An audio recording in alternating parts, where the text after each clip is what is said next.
I just met with a member of our Craftsmen community. This guy has 3 kids. His oldest has leukemia. His wife has 5 autoimmune diseases. He works at a call center. He's almost 50. And he goes, Seth, if I don't pull the trigger and start now, I never will. And I will forever regret that. He's right.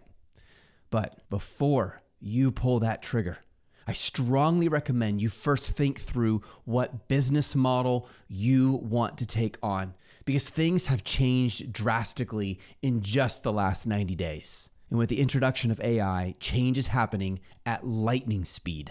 The last thing you want to do is dive into a business model only to realize 6 months later that this model is dying. So I'm going to do a side-by-side comparison of the 11 most popular business models today. And I'm going to rate each based on 4 criteria that you can use right now to future-proof yourself against disaster. Criteria number 1 will be how much upfront capital you need to start moving in this business. Criteria number 2 is how long it takes to make money from the day that you started. Criteria number 3 is how scalable is this business model. And by the way, scalability, I know it's thrown around by a lot of people and people love to overcomplicate it. All it is when a business can grow revenue without a matching increase in costs. In other words, it can serve more customers and generate more sales without needing to proportionally hire more people or raise their expenses. In practical terms, a non-scalable business would be a freelance designer who gets paid per project. More work equals more hours equals more stress. But a scalable business would be like a digital course platform where you sell the same product repeatedly with near 0 additional cost per customer. That's what scalability means. Criteria number 4, how beginner friendly it is. By the way, my name is Seth Keneep and It Real. I built my last company to a $50 million valuation.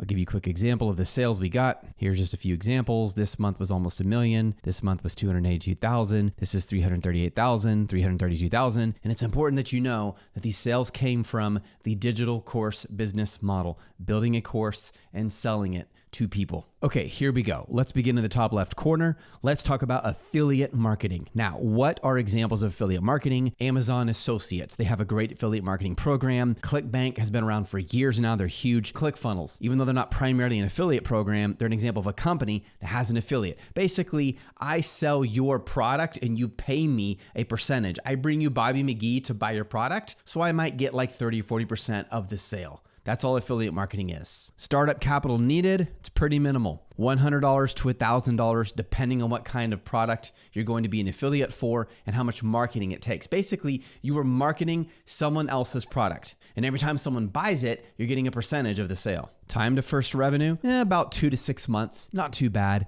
Within 2 months, you can have your first sales. Sometimes it takes up to 6, depending on how long the sales cycle is. What about scalability for the affiliate marketing? It is high. You can get signed up with a whole lot of different companies scaling their affiliate marketing for them, especially if all the different companies are in the same general niche. You can use the same marketing funnel for all of them, which is much more scalable than if you have one over here for real estate, one over here for online marketing, another one over here for physical e-commerce products. Beginner friendly is low. You need a whole lot of knowledge when it comes to the marketing realm and is extremely competitive. Now let's look at the next very popular of these 11 business models, consulting. Examples would be McKinsey, Deloitte, independent consultants. This is where someone pays you primarily for your time. You sit down with them and you consult. You answer questions. Kind of like when Amazon flew me to their headquarters, they wanted me to be a consultant for their online platform. BMW did the same thing, so did Forever 21. They wanted my time, my advice. Startup capital needed anywhere from $100 to $2,000.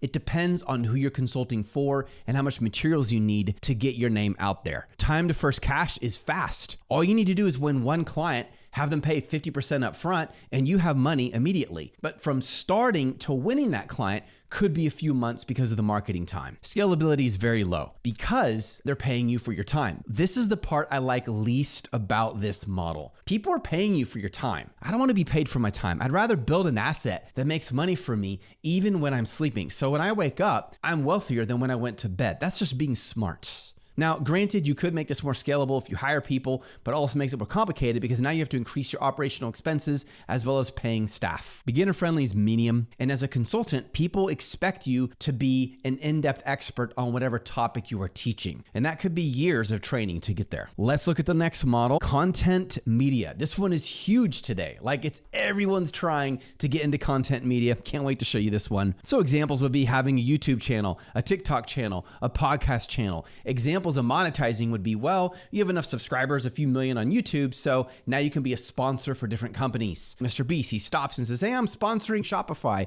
as of late. You could also sell your own merch. You could use your brand to sell your own physical product, like Mr. Beast Feastables. Those are examples of content media. Startup capital, $500 to $5,000. A big mistake people make is they think they need super fancy cameras. But did you know that people are making entire YouTube channels and TikTok channels that do really well off their iPhone? You don't need a fancy camera. It needs to be in focus. I'm sorry about my last video, but you don't need a fancy camera. Don't overspend on this one. Time to first revenue is slow. You need to get a lot of followers before you make money. And if you're gonna do the ad revenue where you're running ads on your videos and you get paid 50% when someone clicks, that takes a whole lot of subscribers. Look, I built a YouTube channel to 250,000 subscribers for my last company, and it took tens of thousands of subscribers before we made enough money to sneeze at. Scalability is very high. This is the beauty of content media. Once you make a video, especially if it's long form, it doesn't disappear like it does in Snapchat. People can be watching it 5 years from now and you're still generating ad revenue on that. You film it once, it can last forever. Beginner friendly, it's high. You don't have to be an absolutely insane expert in order to have a really great YouTube channel. You don't need a ton of subscribers. With just a few hundred views, I was able to generate over 120 prospects just from a few hundred views on a few videos on my channel. Next business model, e-commerce retail. We're talking about Amazon FBA, Shopify stores, selling on Walmart.com. Startup capital is high. You're gonna need a lot of money. I am very familiar with this business. I did this for 10 years. 5 to 50,000 is realistic in this business, and especially today, more than it was 10 years ago. Time to first revenue is pretty fast, about 3 months, 90 days. You have to first find a good supplier, have them build it, differentiate it out, have them ship it overseas, get it here, get it set up, and then finally you start making money. If you want to do like a drop ship model, there's a lot of risks with that, but your margins are very thin. Scalability is medium. You can do a lot of sales before hiring a bunch of staff, but at some point, logistics is going to become a bottleneck and cash flow will be a bottleneck. Ask any Amazon expert and they will tell you the same thing. Cash flow becomes a problem because you have to have a whole bunch of money up front to get the product before you sell the product. And before you sell out, you need more money to buy the next product. But how do you get that money until these sell? And if these all sell out, that can affect your ranking. Beginner friendly is medium. It depends on the industry. If you're going for a highly competitive like supplements, yeah, it's gonna be harder. If you're going for something more niche down like medical instruments, yeah, it may take some time to jump through medical hoops, but once you launch, it's really hard for people to take you down. Next model. Investing. This is a big one because this is one of the ways you create passive income. Berkshire Hathaway, real estate, index funds. These are all examples of investing. Startup capital needed is going to be high. $25,000 to $100,000 to $1 million. And I mean, sure, you can invest in Robinhood $10. That's easy, but you're not going to make jack. You need a big chunk of money before it really starts making you a significant return. Time to first revenue, medium. It's going to be weeks, months, depends on your investment. Scalability is medium. If you're doing passive investing and having someone else manage it for you, you set it, you forget it, that's fine. But if you're doing it like ongoing, everyday, checking, buying, selling, that's not scalable. It's going to take more time. Beginner friendly, again, is medium. You need some knowledge about the market. You need to understand that there's going to be storms. And by the way, your exposure, your market risk exposure is always going to be higher when it comes to investing unless you're a long-term investor. All right, the next business model is marketplace. Now, by marketplace, I mean a marketplace where you can buy and sell. For example, Airbnb and Host, Uber driver. Technically, Amazon FBA is also a marketplace, but that's from a different perspective. So if you're driving for Uber, you're using their app, their marketplace, to sell your car services. If you're an Airbnb, you're using their application, their website, to rent out part of your home or one of your properties. Startup capital really varies. Like if you need to go buy a new car for this, then it's going to be obviously a lot more. If you need to invest in a condo or a house, I used to have 7 selling condos on Airbnb, it's going to cost a lot more. But if you already have a car and it's clean, then your startup capital is very minimal. Time to first revenue is very quick, especially with Uber and Lyft.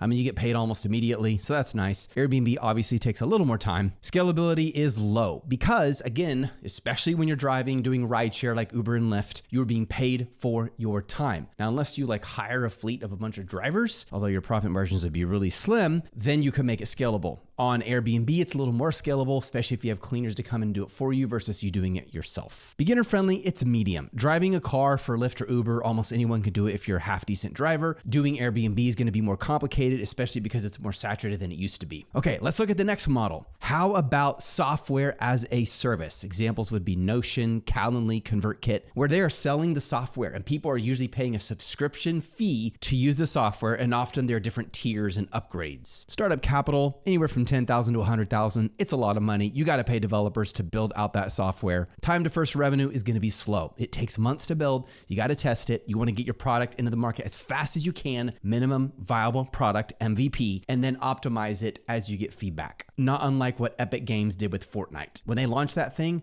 it was very minimal, but it made billions. Scalability is extremely high because with software as compared to a physical product, you don't have to keep producing it in a factory. Like if I'm selling this mouse, once it's purchased, it's gone. I have to go have another one built to sell it. Well, the nice thing about software is the same software could be used by Bobby McGee, Lucy Pickleberry, and 10 million other people, and I don't have to go reproduce it. I just have to make sure the servers can handle the amount of people using it. Beginner friendliness, it is low. I do not recommend you build a software company unless you've done it before or doing it with someone who has experience, or maybe go work for a startup. There is a ton you need to know to build software, knowing developers, knowing back-end, front-end. The next one is services. By this, I mean Upwork, TaskRabbit, local contractors, construction, plumbing, electricians. This is its own business model. And it's gotten a lot more attention in the last few years, especially post-COVID. Startup capital is going to be medium. It depends. Like if you're a handyman, $1,000, you got some tools, you're good. But if you're going to be an electrician or you're going to be a general contractor,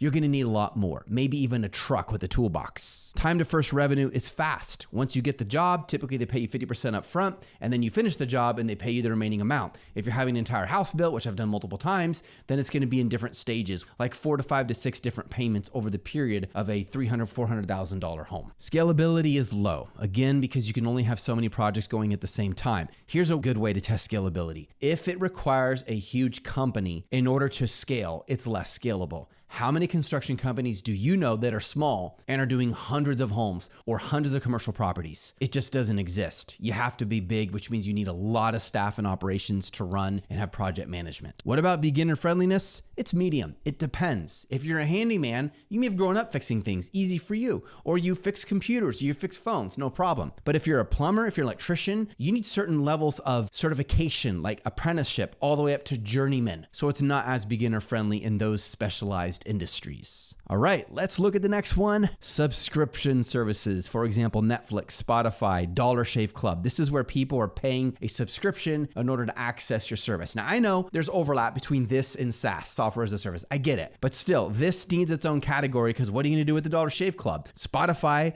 even though it's software, it also is a subscription, as is Netflix. Startup capital needed is going to be high. Whether it's a physical product or a software, if it's subscription based, there's going to be a lot of money going into product or a lot of money going into the software to get it going. Time to first revenue is very slow. Like SaaS, software as a service, it's going to take months. Scalability is high. Again, especially if it's software like Netflix, you can have millions of users, but you don't have to go reproduce the products for all these users. It's just one movie being watched over and over and over again. Just make sure your servers are good. Beginner friendliness, it's medium. I would say medium high to medium. Some of these are really in between, but I wanted to keep it as simple and clear as possible. Okay, we got 2 more. Next one is trading. By this, we're talking about day trading. So an example would be Robinhood, TD Ameritrade, E-Trade. This is where you're back and forth buying and selling stocks. Similar to investing, you need a big chunk of cash to start. Usually day traders start with a little less because they're going to move up fast, because it's not set it and forget it. It's I'm going to keep buying and trading until I can scale up and get a lot of money and then invest that money. Time to first revenue is fast. You can make money in days. Scalability's medium. Again, it's a lot of time for you. So if you want to scale, you're going to need to hire people. Beginner friendly is low. You need a lot of knowledge and experience in this industry. Otherwise, you're up to lose a whole lot of money. Not to mention, you can have a bear market or a bull market, and that can quickly cause you to make a ton, or you could lose it all within hours. Digital course business. Examples would be Skool. That's my favorite. SKOOL.com. By the way, they just added 5,000 communities in the last couple weeks. 5,000. Like, this thing is scaling. Okay, I'm getting on my hobby horse here, but I love the fact that your community can be discovered on Skool.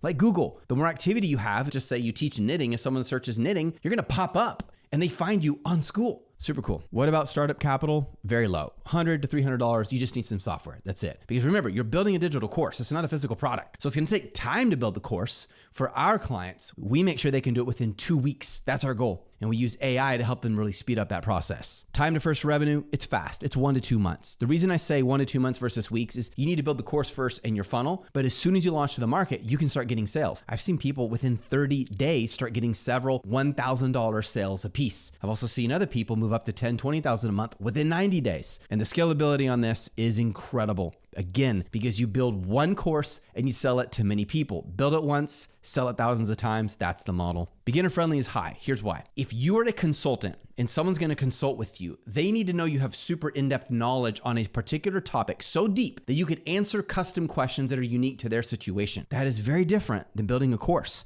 Someone says, hey, I want to learn how to rollerblade. I want to get really good at it. Okay, what do I learn? Well, the course is going to be general enough that anyone could apply it. Now notice, this is very different than consultation because it is broad enough to cover for anyone, which means instead of you sitting down and telling someone what to do, and then the next person the same thing, and the next person the same thing, and the next person the same thing, you just build it once, and then thousands of people can buy it. And you only need 1,000 buyers for a course selling for $1,000 to make your first million. I'm telling you, you can scale this so much faster than most people believe. I know it because I lived it for 10 years, and I continue to do it. Now, I want to be real. Obviously, every business has its ups and its downs, and no business is easy. If someone tells you it's easy, they don't know what they're talking about or they're lying. No business is easy. In fact, I've noticed this after 47 years of life. Nothing worth doing of high value is easy. Having a great marriage and a great sex life is not easy. Getting fit and healthy, it's not easy. Raising kids to be disciplined and responsible and wise, it's freaking hard. So don't get the idea that just because some of these are more scalable, it's a walk in the park. This will be easier than my 9 to 5. I guarantee you it won't be. But the only question is, what kind of life do you want? Do you want an easy life, which means you're probably gonna have a lot less money, a lot less freedom, you're gonna work for someone else and build their dream, or are you willing to do the hard things so that you can enjoy easy later? Now, many will claim that the biggest challenge against a digital course business is the rise of AI. But if that's true for this model, it is equally true for every business model. AI is not unique to one industry. Let's take the most unexpected industry to use AI, a service-based business. Well, AI can handle your customer support. AI can book lead generation calls. AI can handle your company graphics. AI can handle your scheduling. Like me, I'm not real. I am AI talking to you right now. I'm joking. I'm a real person. If you cut me, I bleed. Yet still others will claim that the online education space is going to die out. I just want to ask you a question. How long has education been around? Since God created Adam and Eve. When will people stop wanting to learn? Don't hold your breath.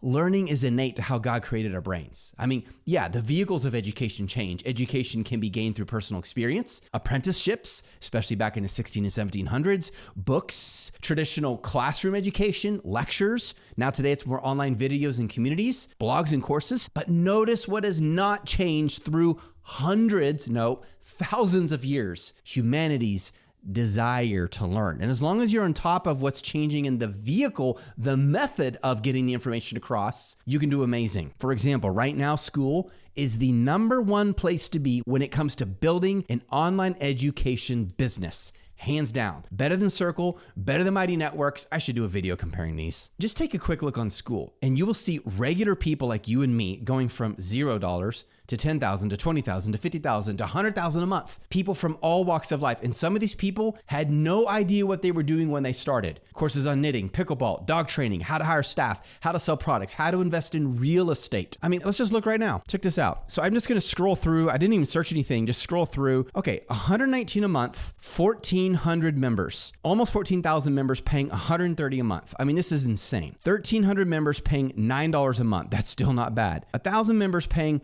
$39 $49 a month. 1,500 members paying $49 a month. Now, to be fair, some of these members could have gotten in early for free at a lower cost, so these aren't exact numbers, but you still get the idea. You know, a member of our free Craftsmen Lite community does woodworking, and he said, is there a market on school for what I'm doing? And so, because he was starting to doubt, it's like, does anyone even pay for this? So we looked it up, and look what we found. This guy right here does around $36,000 a month. Sawdust startups, $36,000 a month teaching people how to do a woodworking business. Now, having defended the digital course business, let me share with you the number one biggest weakness of the digital course business. It is the most beginner friendly, yes, but it is deceivingly so.